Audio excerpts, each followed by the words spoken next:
These appear to be something like modern plumbing elements. We don't know what they were originally, but they're embedded in sandstone in the Pennsylvania Formation, which is supposed to be 300 million years old.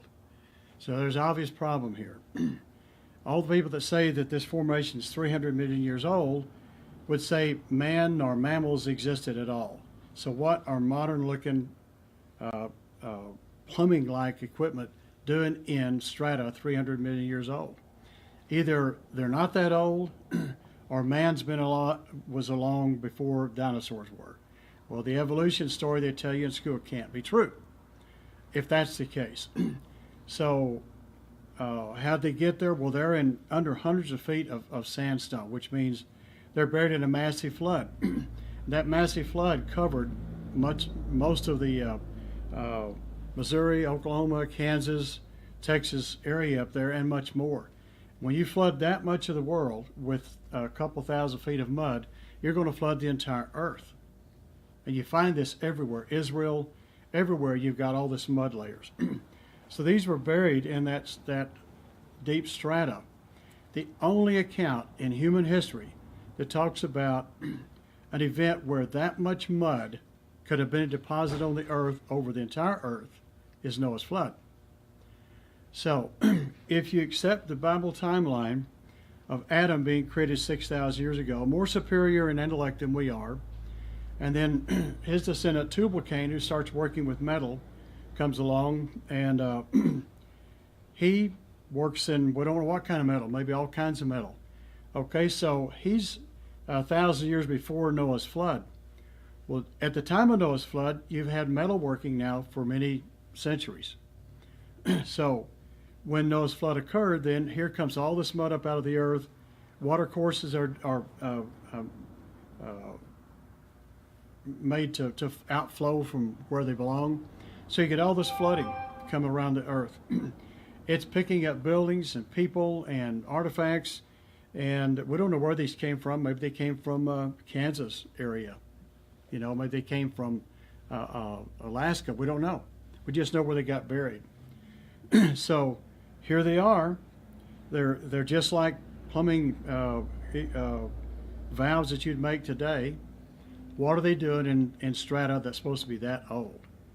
So what I'm saying is these are objects made by people, descendants of Adam, within the last 6,000 years. They got buried in Noah's flood 4,500 years ago. And in the abatement, people forget about the abatement. The abatement washed out all these canyons all over the world. The Qumran caves, all the places in Europe that are deep valleys, Mexico, all over the United States. Most of that was carved out by the abatement of the water going back in the ocean. So where these things came from, there are thousands of these dry washes. So that abatement cut down through this newly laid sandstone layers, and it got down to the bottom of this layer, and then it just became a creek after that. So in the succeeding 4,500 years, rains have come in and washed on down and finally exposed part of these things. And someone came along in the last, who knows, a couple hundred years, saw them sticking out of the ground, so they pried them up, and we don't know where they went. So there was an older Indian gentleman that told Todd Jurassic and his friend Mike about it. So they knew my work, that I could mold things in odd places and difficult situations. So they called me up to come up and make a mold of these impressions while they had gotten the water off of them. So I went up, hopefully between rains, and we just missed the rains on both sides. We're able to get in for one day and make a mold of this thing, and that's what this is. So I molded the depressions where the objects were, then I molded that mold and cast it, which gives us the object shape back. So that's why these look like these look like they're above the ground, but they weren't. They're under the ground. What was on top of it, we don't know. So we're certain that it's Pennsylvania sandstone. It covers a vast area of the world, or at least in America. Generally, there are sea creature fossils in it, and then sometimes coal seams, which are plants and all that stuff. Pennsylvania sandstone and coal seams have produced metal artifacts in the past, which but no one ever saved the coal. If they found a bowl or a bell or something in the coal, they never saved the coal. So you don't know if the bell came from some gift shop in India or if the pot came from some old store. We don't know. This is the matrix. This is what they were in, and it can't be moved. It's the bottom of a long creek. So this is proof positive. We don't have the objects. We have an exact impression of them. So this is really better than some of these artifacts that have been found in coal, but they don't save the coal. This is the coal in a sense. So it's proof positive that the things were there. Well, when I first got to the site, like anybody else, I said, well, are they carved? Well, immediately you look around and you go, no, they can't possibly be carved. For one, this shelf over here, the last element there was right up next to the shelf. Nobody would carve there. It'd be possible. And once I saw there were hex head nuts on here, I go, well, you can't carve that. They're all identical. In the rock up there, they're all just like they're all cast from the same mold and then put together and then got buried. So the fact that they're in the hard rock, and when it was so hard when they pulled these things out, it broke the rock away from them. So you can see the shatter marks around them. That means there was something in there. So could they be carved? No, I don't know anybody would carve that. If you can carve that, you can make the machine that'll reproduce them. So you don't need to carve them. Besides that, it's in a corner of a creek which is usually underwater, and there's water washing there. Nobody would make them. It's not a cat. It's not a mold. It's not something anybody carved. The Indians didn't do it. Nobody else did. These things were in the sediment. They got buried and they're finally exposed, and someone pulled them out.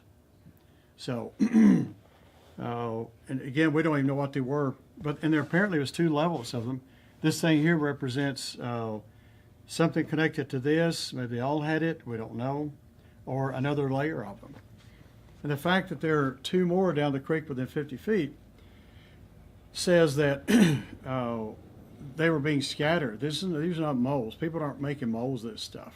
They're being scattered in the sediments, and then they're exposed. It's hard. You can see I brought some samples there. It's the stuff you'd build buildings out of.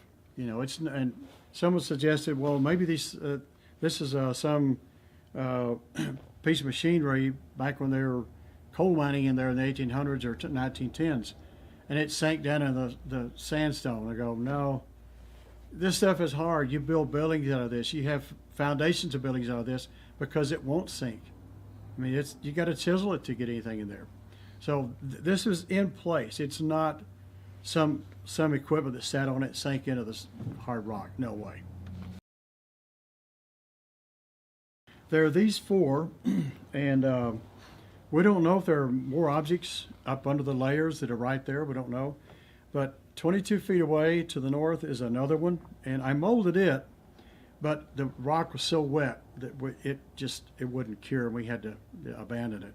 But someone else did mold it with silicone, and that turned out good. Then another 30 feet away was another one that had been out a long time and was starting to erode away. That's what Todd and Mike are hoping to go back in with a strong metal detector. There's other things they're going to try to do, but it takes money and time. And they, I'm not sure all the tests are going to do, but that's one of the things they are going to do. That'd be great if someone saw an article on this and said, Grandpa had something in his old shop that was a lot like that. And maybe it's still there. Maybe it ended up in a junkyard. Someone sees it. We don't know. Maybe some of the Indian people were in there. And maybe they found it and took it back to their house. Maybe it's laying around one of the Indian villages today, in the backyard. We don't know. That'd be great. If anyone finds anything like that, we would sure like to see it. Yeah, we had to walk a quarter of a mile from the road, and you're stepping over big old blocks of sandstone all the way down because there's hundreds of feet in there that have eroded down and now they're falling apart. So it's pretty tricky walking. It's just an old pasture with this dry creek that has a little bit of water in it every now and then. But it's in a remote location. Somebody suggested, well, maybe there was a mining operation there. I go, no, not there. Maybe these things were pumps pumping out water. I go, no, not 6 inches of water. You know, I mean, it's no. None of that stuff. It's a good question, but no, it's not the way it is. So when these guys, I've mowed a lot of stuff in the ground, impossible stuff, because I have a brain that sits and thinks, figures out now, you know, what's worst case scenario, and then can I do this, and how can I do it? How long will it take? What will it cost? I work it all out beforehand. So when these guys called me up and showed me a photograph of this thing, I said, well, yeah, I definitely want to mold that. So I was having some walking problems at the time. I was having a nerve spasms in my legs. So you don't want to be walking through rough terrain, but you know, to get this, you only have one chance at it. So I just suffered through all that and went up there and molded it. And my art, which you can see all around here, is what got me into paleontology, because I could sculpt, I could paint, and but then I had an interest, having been raised in the Bible, an interest in history, which I inherited from my dad, and a desire to promote Christianity. So now I've become the enemy of the evolutionists, because they're, in my opinion, what they're telling is not true. They're saying there was no God, no creator. It all started billions of years ago, and this 300 years ago, there was nothing up there but ferns and little bugs and stuff. So I wanted to learn about this stuff to say, look, you know, I've been there, I've seen this stuff. It's not true what they're saying. So this is just proof positive. This can't be 300 million years old. Okay, if it's not 300 million years old, if it's only a few thousand, even if they said it was 3 million, you're going to have a half ape, a half monkey man making these things? No. No, this is modern man. So all that millions of years stuff is not true. And man was not inferior the further back you go. He was superior the further back you go. This is proof positive. You know, these people were certainly equal to us, if not superior. Okay? So my work, by doing the hard work, being in the basements of all these museums, knowing all these paleontologists and geologists, going to all their sites, doing all this stuff, you know, in different countries, that's what it takes to be able to say, no, I know. I was there. I've handled this stuff. I know the other side of the story. So that's what I'm trying to do, is tell the other side of the story. Now, I don't know everything, but I know that a lot of the story they tell you in school and college just isn't true. They don't tell you the whole thing. So that's what I'm trying to do with this. I'm a part of a circle of friends, I guess you'd say. We're the guys that'll invest our own money, our own time, when we have very little of it, to go do something like this. Go to Peru to check out the long hits. What's with all that stuff?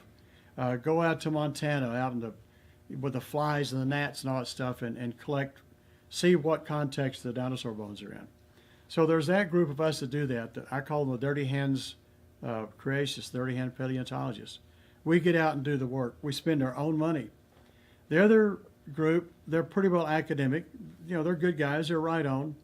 But they never leave their office. They never leave the comfort of their air-conditioned car. So and they have the funding. What we like to say to people is, look, you know, fund some of us guys.